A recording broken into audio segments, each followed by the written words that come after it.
আবারও উপস্থিত হলাম তোমাদের সামনে নতুন এক সাজেশন ভিডিও নিয়ে দশম শ্রেণীর ছাত্রছাত্রীদের উদ্দেশ্যে যারা 2027 মাধ্যমিক পরীক্ষার্থী অর্থাৎ মাধ্যমিক দিতে চলেছে। অভিষেক কবিতা মাইকেল মধুসূদন দত্তের লেখা। তোমরা প্রত্যেকেই জানো এই কবিতাটা ভীষণ টাফ, তাই এখান থেকে 2026-এ কিন্তু বলে রাখি 5 মার্কের কোনো প্রশ্ন আসেনি। তাই 2027-এ যারা মাধ্যমিক পরীক্ষা দিতে চলেছ তাদের জন্য এই অভিষেক চ্যাপ্টার থেকে অর্থাৎ অভিষেক কবিতা থেকে 5 মার্কের প্রশ্নগুলো ভীষণ গুরুত্বপূর্ণ। 5 মার্কের আসতে পারে 2027-এ, কারণ 2026-এর মাধ্যমিকে এখান থেকে কোনো প্রশ্ন 5 মার্কের আসেনি। তাই আজকে আমার সাজেশন হবে 5 মার্কের এই অভিষেক কবিতা থেকে। যারা চ্যানেলটা সাবস্ক্রাইব করোনি তারা তাড়াতাড়ি সাবস্ক্রাইব করে নাও আর পাশের বেল আইকনটা অন করে দাও, যাতে পরবর্তী ভিডিওর নোটিফিকেশন তোমার কাছে সব থেকে প্রথমে পৌঁছে যায়। তো চলো দেরি না করে শুরু করা যাক আজকের আমাদের এই ভিডিও।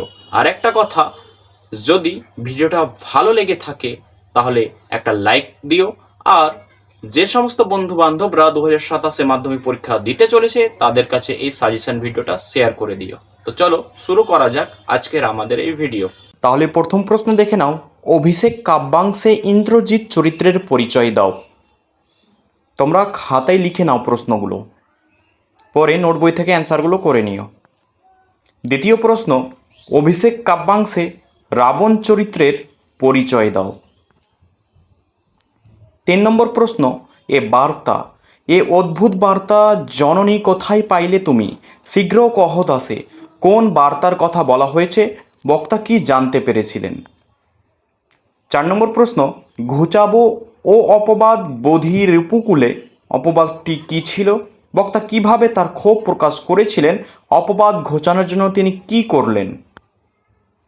5 নম্বর প্রশ্ন, কেমনে ধরিবে প্রাণ তোমার বিরহে এ অভাগী, কে কথা বলেছে। মেঘনাদ ও তার কথোপকথনের মাধ্যমে তাদের সম্পর্কের যে পরিচয় পাওয়া যায় তা নিজের ভাষায় উদ্ধৃতি সহ লেখো। 6 নম্বর প্রশ্ন, বিদায় এবে দেহ বিধুমুখী, বিধুমুখী শব্দের অর্থ কী, এখানে কাকে বিধুমুখী বলা হয়েছে, বক্তার বিদায় চাওয়ার পূর্বের কথোপকথন সংক্ষেপে লেখো। এখানে বলে রাখি, যদি তোমরা অন্য কোনো গল্প কবিতার সাজেশন চাও অথবা রচনা বা আর কোনো কিছু সাজেশন চাও তাহলে অবশ্যই কমেন্টে লিখে জানিও। তারপরে প্রশ্ন দেখে নাও 7 নম্বর, নমিপুত্র পিতার চরণে কর জোড়ে কহিলা, পিতা ও পুত্রের পরিচয় দাও। পাঠ্যাংশ অবলম্বনে পিতা ও পুত্রের কথোপকথন নিজের ভাষায় লেখো। 8 নম্বর প্রশ্ন, হাই বিধি বাম মম প্রতি, বক্তা কে, তার এরূপ বক্তব্যের কারণ কি। 9 নম্বর প্রশ্ন, অভিষেক করিলা কুমারে, কুমার কে, পাঠ্য কবিতা অবলম্বনে কুমারের চরিত্র আলোচনা করো। তাহলে অভিষেক থেকে আজকের এই ভিডিওতে মোট 9টা 5 মার্কের সাজেশন হিসাবে তোমাদের দিলাম, অনেক কম।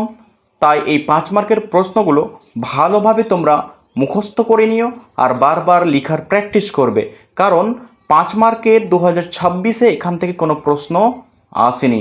তাই 2027-এর জন্য এই 5 মার্কের প্রশ্ন অভিষেক কবিতা থেকে ভীষণ ইম্পর্টেন্ট।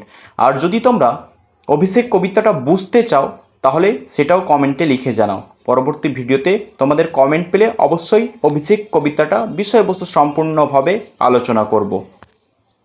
তো কেমন লাগলো আজকের সাজেশন ভিডিও? ভালো লেগে থাকলে বন্ধুদের কাছে শেয়ার করে দিও। আজকে এই পর্যন্তই, আবার দেখা হবে নতুন ভিডিওতে নতুন টপিক নিয়ে।